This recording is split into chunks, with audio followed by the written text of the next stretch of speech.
On tonight's Breaking Bond, a 20-year-old out on bond accused of killing his friend racks up another felony charge. And guess what? He's let out on bond once again. Fox 26's Randy Wallace joining us live in studio with his exclusive ongoing series. Randy. Rossi, it's almost as if Harris County's criminal justice system has bent over backwards for James Sotelo. The mother of the teen he's charged with killing wants to know why. A lot of people say it gets easier with time, but for us, I don't think so.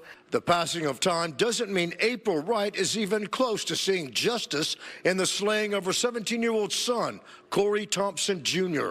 20-year-old James Sotelo was out on bond when police say he killed Corey Thompson. This is a kid who shot my son in the back more than 15 times. Police say Sotelo also shot his own brother, but he survived. After 232nd Criminal District Court Judge Josh Hill lowered Sotelo's bond for murder to $100,000, he walked out of jail. While he's out on bond for murder and aggravated assault with a deadly weapon, he picks up an unlawfully carrying a weapon, a gun charge in Montgomery County.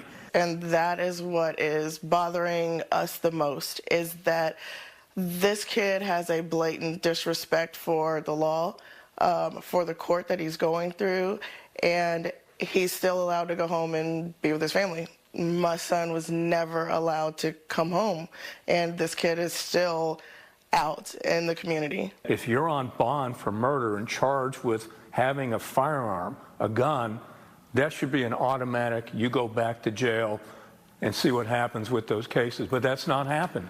So now he's on bond in 2 different counties. And for me, it's a disaster waiting to happen. Oh, absolutely. And I would love for Josh Hill to answer the question as to why this case has come through your court. This kid has constantly been allowed to break the law and break his bond, and you haven't done anything about it. So far, there's been no hearing set in the 232nd about Sotelo's obvious bond violation, the new criminal charge in Montgomery County. Live in the studio, Randy Wallace, Fox 26 News.